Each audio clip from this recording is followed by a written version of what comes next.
M A Aziz, আপনার সাংবাদিকতার যে চোখ, সেই চোখ দিয়ে একটা বিশ্লেষণ একটু শুনতে চাই। মানে 13 দিন ধরে যে পার্লামেন্টে অধ্যাদেশগুলো বিষয়ে আসলো এবং সেই অধ্যাদেশগুলো নিয়ে বক্তব্য, পাল্টা বক্তব্য এলো, দিন শেষে 120টার নিষ্পত্তি হলো, আমরা দেখলাম 16টা হয়নি এবং 117টা সাথে সাথে হয়েছে, বিল আকারে 91টা বা 92টা। সব মিলে আসলে আপনি বিশেষ কোনো পর্যবেক্ষণ কেমন? ধন্যবাদ আপনাকে। দেখেন, সংসদ বয়কট করার রেওয়াজ আছে এবং সংসদ থেকে বেরিয়ে ধরেন শান্তিপূর্ণ সমাবেশ বা মিছিল, মিটিং, বিক্ষোভ, এটাও কালচারে আছে। কিন্তু যদি ধরেন বাইরে এসে যদি কোনো আইনশৃঙ্খলা পরিস্থিতির অবনতি ঘটে, তখন কিন্তু সরকার এটাকে নিয়ন্ত্রণে আনার চেষ্টা করবে। এছাড়া ধরেন সংসদে যে আইনগুলো হয়েছে, 133টা অধ্যাদেশ ছিল, তার ভিতরে ধরেন 16টা বাদে আর সবগুলোই পাশ হয়ে গেছে। এর ভিতরে ধরেন যে 16টা আছে, সেই 16টাও বলছে সরকারের পক্ষ থেকে, সরকারি দল বলছে যে আরও শক্তিশালী করে নেক্সট পার্লামেন্টে উত্থাপন করা হবে।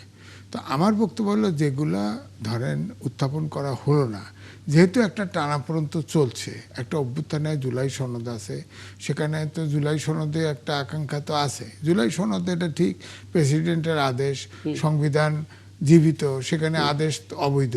এই অবৈধ করে লাভ না তো। দেশে যে অবস্থা, তাতে তো একটা শান্তিপূর্ণ, যতক্ষণ পর্যন্ত রাজনৈতিক স্থিতিশীলতা না আসবে, দেশে যে এখন এই যে যুদ্ধ আপনি বললেন, ইরান যুক্তরাষ্ট্র যে যুদ্ধ, ইসরায়েল যুদ্ধ, এর সাথে যে জাহাজ আজকে ঢুকতে দেয়নি বাংলা জয়যাত্রা, এই জন্যই যে ধরেন সব সারা বিশ্বে যে অর্থনৈতিক ক্রাইসিসটা দানা বাঁধবে শুরু করছে, এখনো ধরেন আমরা তেল সংকট কাটায় উঠতে পারি নাই এবং এটা কাটায় ওঠার সম্ভাবনাও কম।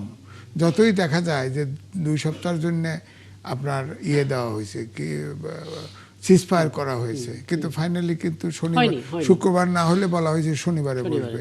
সম্ভবত শনিবারও বসবে না, কারণ ইসরায়েল খুব বেয়ারা। ইরানকে আমি এই জন্য সমর্থন করি যে ইসরায়েলকে যতক্ষণ পর্যন্ত কুপকাত না করতে পারবে, পৃথিবীতে শান্তি আসবে না। সুতরাং ইসরায়েল, আপনি জানেন যে এখানেই আলোচনা হয়েছে যে আমেরিকা ইসরায়েলকে ছাড়া চলতে পারে না, কারণ 3 ভাগের 1 ভাগ। আমি জনাব এম এ আজিজ, একটা প্রশ্ন এই ইস্যুতে আপনার কাছে রেখে যাই, কারণ শেষ অংশে আপনার কাছে এই প্রশ্নটা আমি করতেই চাই। মানে এটা আসলে একটা নতুন রকমের সংকট তৈরি করছে। ইসরায়েল প্রচণ্ড রকমের, মানে আগে কখনো এতটা ভুল তথ্য দিয়ে বিভ্রান্ত করতো না প্রতিপক্ষকে, এখন তারা এটা করছে। এখন তারা বলছে সিজফায়ারে তারা সম্মতি জানিয়েছে। লেবানন ইস্যুতে তখন কোনো কথা বলেনি। সিজফায়ার অ্যাক্রিডিটেশন হয়ে যাওয়ার পর তখন ইসরায়েল জানানো যে লেবাননের হামলাটার ক্ষেত্রে সিজফায়ার প্রযোজ্য থাকবে না, আমরা ফায়ারিং করবো সেখানে। সো এই যে মিথ্যাগুলো, সেগুলো নিয়ে একটু আলাদা করে আপনার সঙ্গে একটু কথা বলার চেষ্টা করব। আমি আজিজুল বারী হেলালের সঙ্গে যুক্ত হই এবং আপনি আলাপের মধ্যে আছেন। আজিজুল বারী হেলাল, আমন্ত্রণ জানাচ্ছি আপনাকে। আমরা দেখতে পেলাম বিরোধী দল তারা আসলে ওয়াকআউট করেছে এবং ওয়াকআউট করার ক্ষেত্রে তারা স্পষ্ট করে দুটো শব্দ বলেছে, যে প্রথমত রাজনৈতিক সমঝোতা এবং দ্বিতীয়ত হচ্ছে বিশ্বাস ভঙ্গ। অর্থাৎ রাজনৈতিক সমঝোতা ভঙ্গ হয়েছে, বিশ্বাস ভঙ্গ হয়েছে। খুবই সেন্সিটিভ এবং খুবই স্পটলাইটে থাকা দুটো বড় এলিগেশন, বড় অভিযোগ।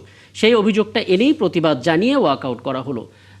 প্রথমত ওয়াকআউট, যেটা আসলে সিনিয়র সাংবাদিক এম এ আজিজ বলছে, এটা গণতান্ত্রিক কালচার হতেই পারে, কিন্তু যে শব্দগুলো প্রয়োগ করা হচ্ছে সেটা আসলে সরকারকে কতটা প্রশ্নবিদ্ধ করছে, কতটা ভাবাচ্ছে, এবং সরকার আসলে অধ্যাদেশগুলো নিয়ে নতুন করে ভাববে কিনা। ধন্যবাদ আপনাকে।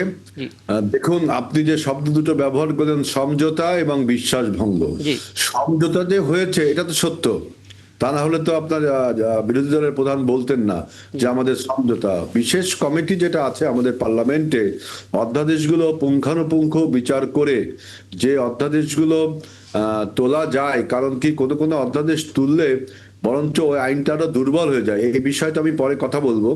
এখন আপনি যেটা বলছেন যে সমঝোতা হয়েছিল, বিশেষ কমিটি আমাদের যেটা আছে, এই 133টি অধ্যাদেশ পুঙ্খানুপুঙ্খ আপনার পরীক্ষা নিরীক্ষা চালিয়েছে। এখন প্রশ্ন দাঁড়িয়েছে যে জুলাই অভ্যুত্থানে যারা শহীদ হয়েছিল তাদের স্মৃতি রক্ষার্থে এবং জুলাই অভ্যুত্থানকে ধরে রাখার জন্য আমরা একটা জাদুঘরের যে জাদুঘরটি রয়েছে, সেই জাদুঘরের নিয়োগ নিয়ে সমস্যা।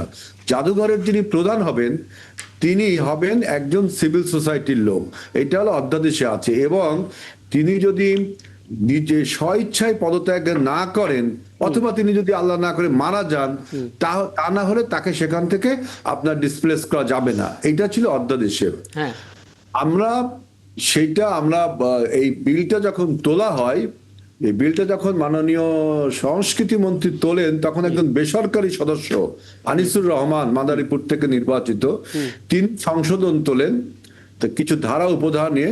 মোদ্দা কথা যে বলা হয় যে এখানে যদি আপনি কোনো সিভিল সোসাইটির লোক, আবার তাকে চাকরি থেকে সরানো যাবে না, তিনি যদি অন্যায়ও করেন, তিনি যদি ওই জুলাই স্মৃতিগ্রহণ নিয়ে দুর্নীতিও করেন, তবুও তাকে সরানোর ক্ষমতা সরকারের থাকবে না, তিনি যতক্ষণ নিজে পদত্যাগ না করেন অথবা তিনি যদি মারা না যান।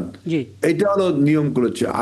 আমাদের এই সদস্য, বেসরকারি সদস্য, তিনি বলছেন যে আমাদের উচিত হবে এইখানে সরকারের যে সংস্কৃতি মন্ত্রী তাকে সভাপতি করা, বা সরকারের কোনো একটা থেকে সভাপতি করা। এই সংশোধনীটা আনার জন্য আমরা প্রস্তাব দিয়েছি। যখন আপনি অধ্যাদেশে যা আছে সেটা যখন বিল আকারে আনবেন, তখন বিলটা নিয়ে কিন্তু আলোচনা হয়।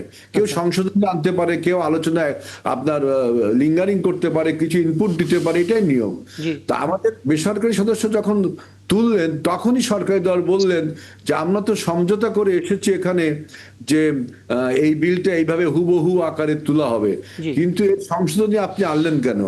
আমরা তখন ট্রেজারি বেঞ্চ থেকে বলা হলো যে একজন বেসরকারি সদস্য, সে might be the elected from BNP, but সে বেসরকারি সদস্য। ওরা বলছে ওরা এটা মানছে না, যে যেহেতু সমঝোতা হয়েছে তখন এই সংশোধনী আনা যাবে না, এইটা বিশ্বাস ভঙ্গ করেছেন আপনারা, এই জায়গাটা বলা হচ্ছে।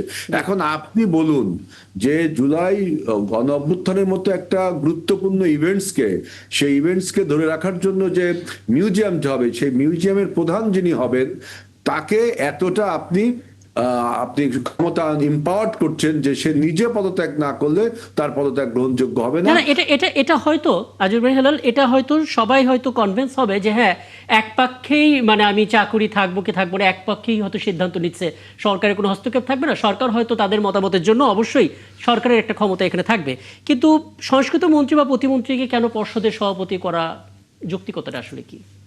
আচ্ছা, সেটা যদি আপনি না করেন, কিন্তু সরকারের একটা অবজারভেশন তো থাকবে, সরকারের একটা গাইডেন্স তো সেখানে থাকা উচিত। আমরা বলছি যে আইনটাকে আমরা কিছুটা সংশোধন করি, যে যিনি এখানে যদি একটু বলি, মানে এখানে অধ্যাদেশে যেটা ছিল সেটা হচ্ছে যে পর্ষদের সভাপতি যিনি হবেন তিনি সরকার কর্তৃক নির্ধারিত শর্ত মেনেই তারপর নিযুক্ত হবেন। তো সেই শর্তের মধ্যে তো এটা থাকতে পারতো যে সরকার চাইলে আপনাকে চাকরিচ্যুত করতে পারে, প্রশ্নবিদ্ধ করতে পারে। সেখানে শর্ত অলরেডি বলে দিয়েছে আপনার আলী রেয়াজ কমিশনের যে ঐকমত্য কমিশন, তারা এটা করে দিয়েছে যে কি তিনি যে মানে তাকে ডিসপ্লেস করা যাবে না, এরকম একটা বিধান তারা তৈরি করে দিয়েছে, বুঝছেন। এই বিধানটার বিরুদ্ধে আমরা একটা সংশোধনী প্রস্তাব এনেছিলাম। তখন জামাত ইসলাম বলছে যে এটা প্রি-ডিসাইডেড, যে we will propose the ordinance as a bill to before the parliament. অতএব আপনারা কেন আমাদেরকে না জানিয়ে সংশোধন আনছেন? এখন একজন সদস্য সংক্ষুব্ধ হয়ে সংশোধনী তুলতেই পারে যে আমি এই সংশোধন চাই। এইটা তোলার পরেই তারা বলল বিশ্বাসভঙ্গ। তখন আবার ট্রেজারি বেঞ্চ থেকে বলা হচ্ছে যদি মনে করেন যে এটাকে আবারও পুনঃসংশোধনী করা দরকার, ঠিক আছে, আজকে যেহেতু আর সময় নেই, আজকের মধ্যে সব সংশোধন হবে, আমরা এটা পুনরায় আবার তুলবো তারিফ।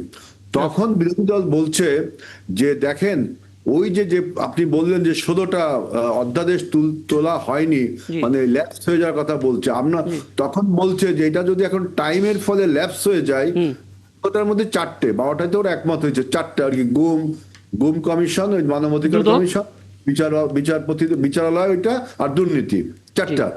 তো এই 4টাকে আপনি যদি তুলবেন না, তখন আমাদের থেকে বলা হলো যে দেখুন এই 4টা তো আপনারা সবাই ঐক্যমত হয়েছেন যে এই আইনগুলো আলী রিয়াজ সাহেব যে করে দিয়ে গেছে, এই আইনগুলো অনেক লুপহোলস আছে। এটা আপনার মানবাধিকার কমিশন এটা নখদন্তহীন বাঘের মতো হচ্ছে, আর আপনার গুম কমিশনটা হয়ে যাচ্ছে আরো নড়বড়ে। অর্থাৎ এই যদি আপনাকে জানতে চান কেন নড়বড়ে, আমি বলতে পারি, যেহেতু আপনি জিজ্ঞেস করেন তবুও বললাম। তো এই 4টা কমিশন আমরা পুনরায় আবার আইন তৈরি করব, পুনরায় আমরা এই অধ্যাদেশটাকে রিফাইন করে লুপহোলস গুলো বন্ধ করে এরপরে আমরা সংসদে তুলে তারপর আমরা আইন বানাবো। ফার্দার তুলবো, তখন তারা বলছে যেহেতু এই সংশোধনীরা, এই যে জাদুঘরের সংশোধনীরা আপনারা আমাদের না জানাই করেছেন, অর্থাৎ আগামীতে করবেন না, এই যে প্রেডিকশন থেকে তারা আর কি সেই দিন বয়কটটা করলো। এইটা হলো মূল ব্যাপার। বুঝতে পারছি নিশ্চয়ই আরো কথা হবে এটা নিয়ে। এবং